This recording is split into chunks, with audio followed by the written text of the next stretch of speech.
A gente falava sobre o silêncio de Tarcísio sobre a pré-candidatura de Flávio Bolsonaro. Então, ele foi questionado justamente sobre essa pré-candidatura e aí ele repetiu a estratégia que tinha sido adotada pela própria família Bolsonaro. Ele afirmou não ser um momento para debater eleição presidencial. O governador de São Paulo disse que o nome da direita na corrida pelo Planalto deve ser analisada ao longo do tempo, com cuidado, mesmo com as pesquisas mostrando que ele ou Michele performariam melhor do que Flávio. Antes de Flávio anunciar sua entrada na disputa, ele, Eduardo, Carlos e Michele diziam justamente que não era hora de pensar em um sucessor para Jair Bolsonaro, mas sim tirá-lo da prisão. Durante a chegada a um evento na cidade de Diadema, que é um município aqui da Grande São Paulo, Tarcísio foi recebido aos gritos de presidente. Você, Mota, Tarcísio despistando os jornalistas sobre apoio ou não à candidatura de Flávio Bolsonaro. Não dá para considerá-lo carta fora do baralho, né?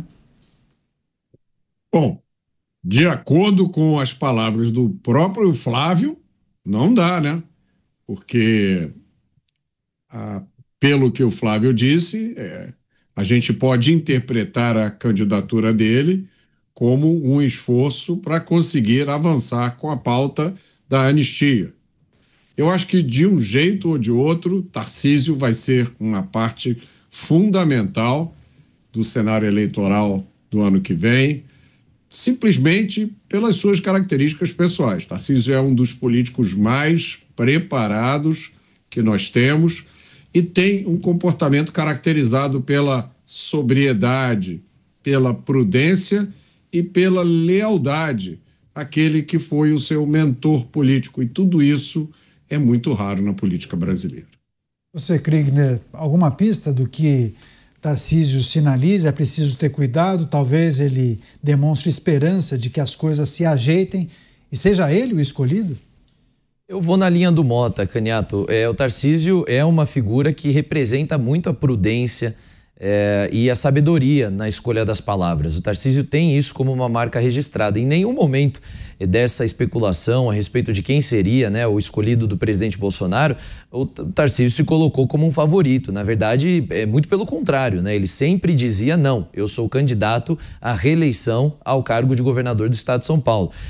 Fez acenos nos momentos das manifestações pela anistia, fez acenos quando fez críticas ao judiciário, há também a questão da troca do CEO, né, que ficou uma frase muito emblemática. Isso são acenos claros, mas também não são exclusivos de candidatos.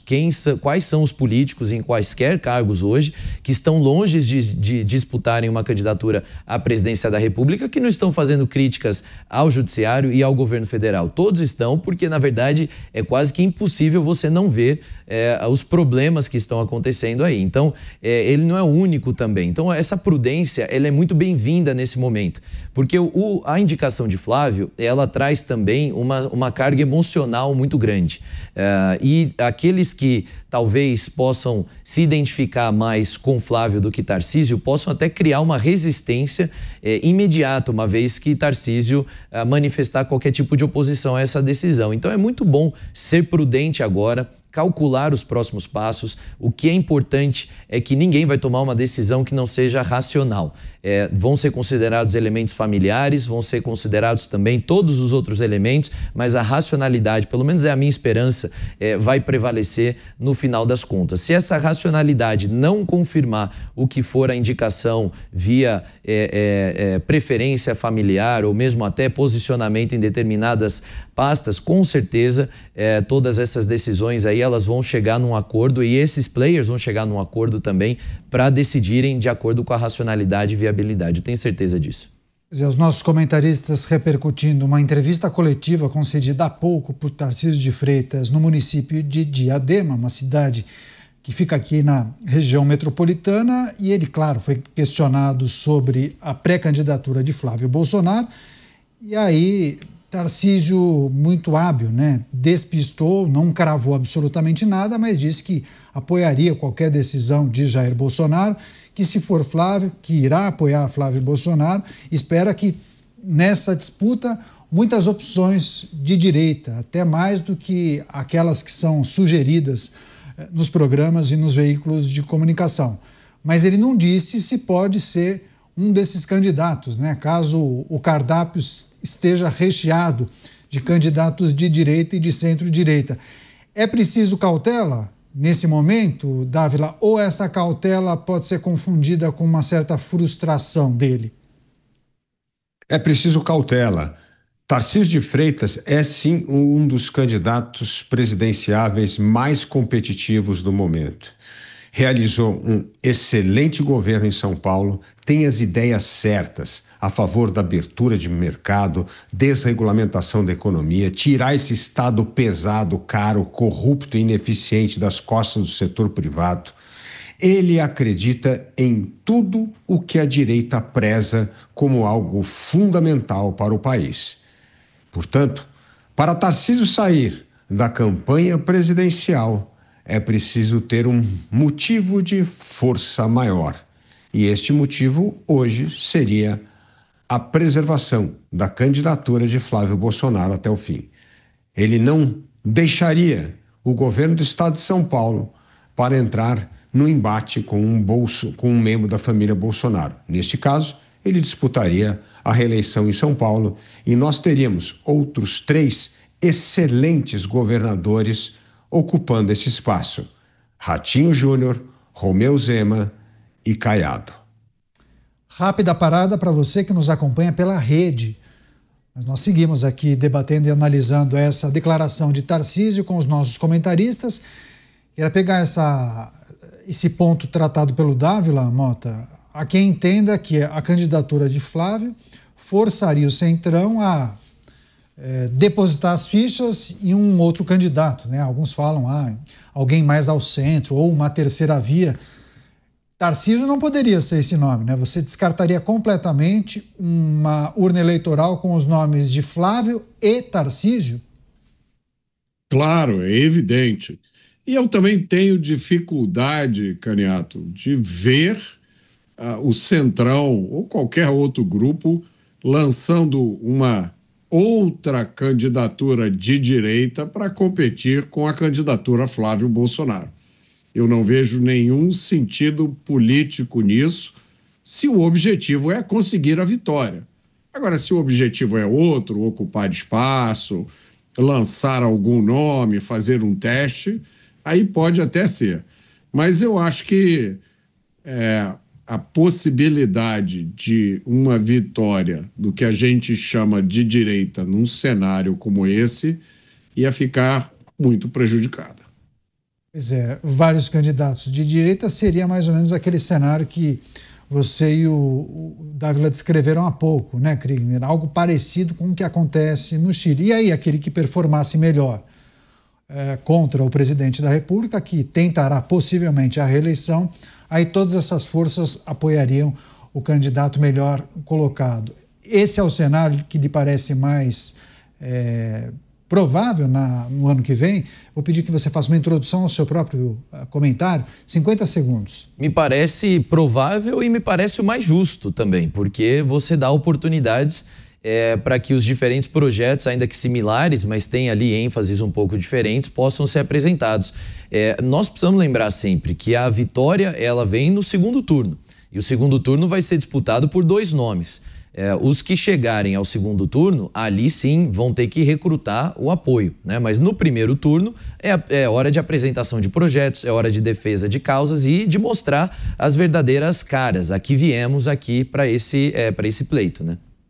Pois é, inclusive reforçando a nossa audiência, gostaria que você participasse desse debate. Ainda dá tempo de você manifestar a sua opinião para a enquete do dia, está publicada no portal da Jovem Pan, o endereço jovempan.com.br, mas também no nosso YouTube, o YouTube do programa Os Pingos nos Is. No chat, onde as pessoas fazem comentários, tem inclusive a nossa enquete publicada. Qual deve ser o posicionamento do Centrão a partir da oficialização da candidatura de Flávio Bolsonaro? O Centrão dá um jeito, chega a um acordo e abraça esse projeto? Você acha que o Centrão vai rejeitar e cada partido lança o seu próprio candidato? Ainda dá tempo de votar. recebendo a rede Jovem Pan as análises dos nossos comentaristas para as manifestações de Tarcísio de Freitas, despistando sobre apoiar ou não a candidatura de Flávio ou lançar ou não o seu próprio projeto à presidência da República, né? Quer fazer uma conclusão a respeito dessa análise, Kriegner, à vontade? Não, com certeza. Eu acho que um ponto importante, Caniato, é a gente lembrar que sim, e o Mota trouxe isso com muita clareza, o voto de direita, ele é orientado em grande parte e influenciado pelo posicionamento e recomendação do presidente Bolsonaro. Claro que existem aqueles que não se identificam com o presidente Bolsonaro ou mesmo com o que é chamado de bolsonarismo e vão optar por outros caminhos. Mas a escolha do projeto de 2026 dificilmente vai ser um projeto de centro-esquerda. Qual era o grande desafio do centro? Era desbolsonarizar Tarcísio. Se Tarcísio viesse com a aprovação e bênção aí do presidente Bolsonaro, ele deveria ser, foi isso que disse Kassab e outros líderes defenderam também, deveria ser menos bolsonarista, pelo menos na narrativa, né? Na estratégia de marketing eleitoral. Era esse o desafio que eles apresentavam. Nesse sentido, agora eles teriam que encontrar um candidato dentro do Centrão, dentro do PSD ou de talvez um outro, que possa ser um pouco mais bolsonarizado. E esse é o grande desafio que eu acho difícil de ser cumprido. Então, sim, é bem-vindo que venham outras candidaturas. É claro, cada partido vai ter o seu direito ali, pela lei, né, de apresentar esses partidos. Isso é prejudicial ao projeto apresentado pelo PL? Eu não sei, porque como eu falei no início, no segundo turno que vem a vitória. No primeiro, não é decidido nesse sentido. E pelo que tudo indica, o único candidato da esquerda é, de fato, o presidente Lula.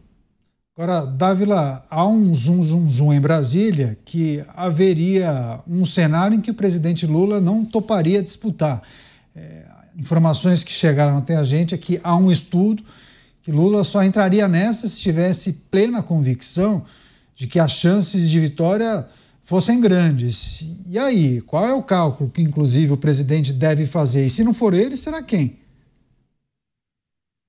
Caniato, mas neste cenário chileno que nós estamos colocando, Lula será um candidato competitivo. Eu não tenho dúvida em relação a isso. E isso mostra que a direita, como o Mota gosta sempre de enfatizar aqui, que a direita é plural, existe diversidade na direita, tem gente que gosta de candidato da direita bolsonarista e tem gente que gosta de candidato de direita que não é bolsonarista. E aí terá a opção para escolher o candidato que bem quiser no primeiro turno, unindo-se no segundo. Mas nesse caso, Lula seria um candidato muito competitivo. Eu entendo que Lula poderia desistir da campanha se tivesse uma candidatura muito forte que despontasse, por exemplo, como o caso da candidatura de Tarcísio de Freitas, todos ali se unissem em torno da candidatura dele e ele começasse a abrir muito à frente de Lula, e aí Lula poderia desistir da candidatura. Mas neste cenário chileno, eu duvido que Lula abriria mão para um outro nome, porque isto colocaria em risco o projeto da esquerda. Afinal de contas, se tiver um candidato mais fraco na esquerda e 3, 4 bons nomes na direita, isso vai impulsionar as eleições para o Congresso Nacional, tanto para deputado quanto para o Senado e para governador. E hoje, o grande desafio da esquerda é ter bons nomes para disputar os governos estaduais. Hoje, praticamente, só o Piauí, o PT tem candidato competitivo. Então, isto não seria uma boa estratégia para a esquerda. E aí, Lula seria, sim, o candidato da esquerda. Pois é, mas as análises, pelo menos algumas pessoas que têm conexão com o Partido dos Trabalhadores, disseram que Tarcísio ou mesmo Ratinho Júnior seriam adversários mais difíceis para o presidente do que Flávio Bolsonaro, porque esses dois candidatos poderiam aglutinar um eleitorado que, em tese, não vota em Jair Bolsonaro ou em alguém da família. Enfim, cálculos, teses e reflexões. Na hora que a gente vai descobrir, né, Mota? Muita especulação, é muito técnico para pouco jogador, Caniato. Eu sempre me lembro do que os analistas me diziam em janeiro de 2018. Esquece essa eleição, ninguém bate na máquina do PSDB, essa eleição já está ganha. Olha, existem vários cenários possíveis. Agora eu vou dizer um cenário que é impossível. É você ter um candidato da chamada direita com chance de ganhar essa eleição sem o apoio de Jair Bolsonaro e sem convencer aos eleitores de Jair Bolsonaro que esse candidato é um representante real da direita. Não adianta a direita limpinha ou a direita sensata se trancar no seu laboratório e montar um candidato biônico, né, Dávila? Vamos lembrar do senador. Um candidato com inteligência artificial, que tem todas as qualidades. Se esse candidato não tiver o apoio de Jair Bolsonaro, e se esse apoio de Jair Bolsonaro não convencer a base de eleitores bolsonaristas, nada vai acontecer, meus amigos.